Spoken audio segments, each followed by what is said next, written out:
Oke, kita langsung mulai aja nih. Hari ini kita nggak pakai basa-basi, karena kita bakal langsung ngebedah temuan masif dan jujur aja lumayan bikin merinding dari sebuah dokumenter investigasi berjudul Pesta Babi. Kita bakal narik mundur sedikit buat ngelihat data dan fakta yang sebenarnya lagi terjadi di ufuk timur Indonesia. Siap-siap ya, karena temuan-temuan ini bakal bener-bener ngubah perspektif kita tentang apa arti sebenarnya dari kata pembangunan. Coba kalian bayangin angka ini, 2,5 juta. Ya, 2,5 juta hektar. Menurut dokumenter ini, segitulah luas bentang rawa dan hutan perawan di selatan Papua yang dilaporkan sedang dibabat habis. Dan tahu nggak apa alasannya? Pembukaan lahan skala raksasa ini pakai dalih proyek strategis nasional. Mungkin angka 2,5 juta hektar itu kerasa abstrak ya di kepala kita. Gini deh cara gampangnya. Ambil seluruh wilayah Jabodetabek, Jakarta, Bogor, Depok, Tangerang, dan Bekasi. Gabungin semua, terus kaliin 2.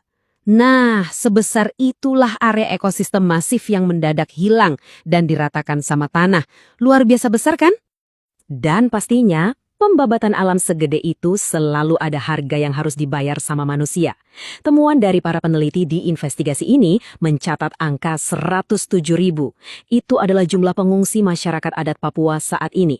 Ratusan ribu orang kehilangan ruang hidup mereka, terusir dari kampung halaman, dan benar-benar tercerabut dari tanah leluhur mereka karena bentang alamnya musnah.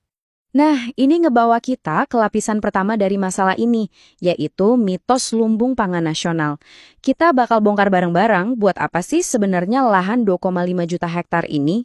Kalau kita dengar narasi resmi pemerintah selama ini, proyek ambisius ini disebutnya sebagai food estate atau lumbung pangan buat ketahanan pangan kita. Tapi investigasi ini nunjukin realita di lapangan yang jauh banget berbedanya. Lahan raksasa ini ternyata bukan disiapin buat ngasih makan manusia loh. Mayoritas proyek ini justru diarahkan jadi sentra bioenergi, seperti bioetanol, biodiesel tebu, dan kelapa sawit, yang ujung-ujungnya cuma bakal masuk buat menuhin tangki bahan bakar kendaraan bermotor. Yang lebih menarik lagi, dokumenter ini nemuin kalau konsesi bernilai triliunan ini nyatanya dikuasai sama segelintir pemain korporasi aja. Ada keluarga Vanggiono yang disebut megang 10 perusahaan buat 600.000 hektar lahan tebu. Terus ada Wilmar dengan rencana sinergi bioenergi sampai ke Australia. Belum lagi John Lynn Group yang diberitakan mesen 2.000 ekskavator raksasa di mana biayanya tuh ujung-ujungnya ditagihin balik ke negara. Fakta ini jelas bikin kita nanya kan, di mana letak pengawasan negara terhadap mega proyek yang dikendaliin korporasi ini? Terus, kenapa narasi lumbung pangan ini jadi mitos? Gini faktanya, 80% pasokan makanan dunia itu sebenarnya dihasilkan dari keringat petani-petani keluarga skala kecil. Sebaliknya, 20% sisanya yang asalnya dari lahan monokultur raksasa, kayak yang lagi dibangun di Papua ini, mayoritas malah dipakai buat kebutuhan bioenergi atau pakan ternak korporasi raksasa. Jadi secara harfiah, perut manusia disuruh saingan sama tangki mesin industri. Sekarang kita masuk ke lapisan kedua. Kalau ini murni operasi bisnis skala raksasa, gimana cara mereka ngamanin modal sebesar itu di lapangan? Siapa sih yang sebenarnya ngelindungin perkebunan-perkebunan ini? Jawabannya bisa kita lihat dari rasio kehadiran aparat di layar ini. Di Papua, rasionya itu sangat padat, 1 tentara buat setiap 100 penduduk. Padahal kalau kita bandingin sama rata-rata daerah lain di Indonesia, rasionya cuma sekitar 1:690. Investigasi ini mencatat ada sekitar 96.000 pasukan yang terkonsentrasi di sana. Dan banyak dari mereka itu adalah batalion teritorial yang diturunin secara spesifik banget buat ngamanin lokasi di mana perusahaan-perusahaan besar ini beroperasi. Biar kita bisa ngelihat gambaran utuhnya, kita perlu mundur sedikit ke belakang untuk memahami sejarahnya. Di bagian 3 ini, kita bakal ngebahas soal ekologi, budaya, dan pola yang mengarah ke sebuah genosida perlahan. Ternyata pola eksploitasi tanpa persetujuan warga lokal ini bukan barang baru. Coba lihat timeline ini. Di tahun 1967, hak penambangan raksasa Freeport langsung diserahin gitu aja ke Amerika Serikat.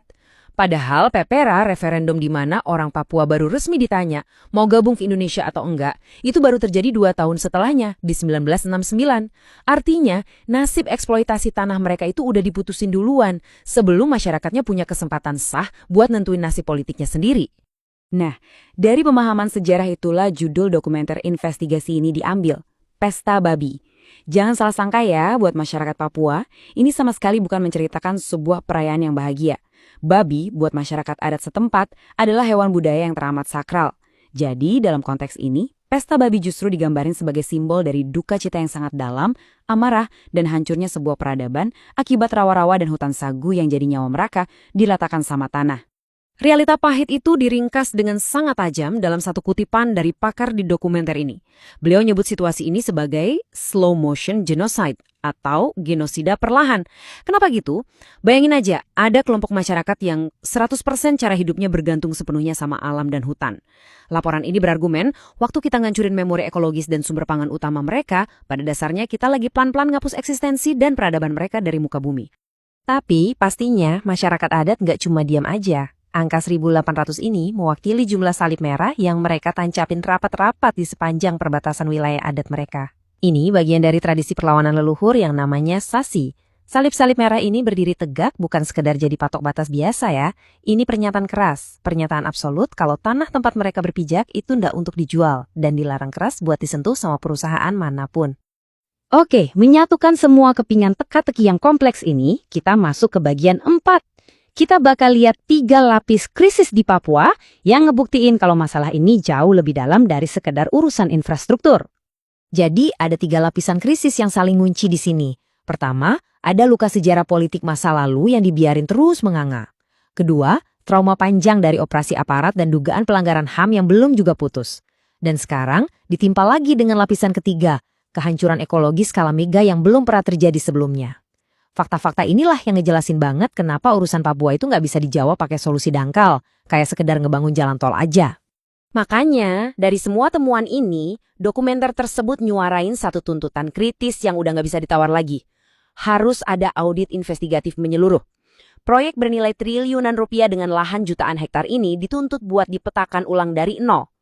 Laporan ini juga mendesak supaya dampak sosial lingkungannya dievaluasi secara independen dan potensi korupsinya dibongkar transparan ke publik. Eksploitasi segede ini nggak boleh dibiarin jalan seolah-olah terjadi di ruang gelap tanpa pengawasan kan? Sebagai penutup dari paparan kita kali ini, coba kita renungin pertanyaan penting dari investigasi ini. Kalau alam dan hutan Papua, yang notabene paru-paru terakhir negeri ini, habis dibabat cuma demi ngisi tangki mesin industri, apakah ini yang benar-benar bisa kita sebut sebagai sebuah kemajuan? Atau jangan-jangan ini cuma sekedar ninggalin warisan tanah gersang dan ngancurin kebudayaan besar buat anak cucu kita di masa depan? Saya titip pertanyaan itu buat kalian pikirin ya. Terima kasih udah ikut ngebedah topik ini bareng-bareng. Tetap kritis, dan sampai jumpa di penelusuran kita selanjutnya.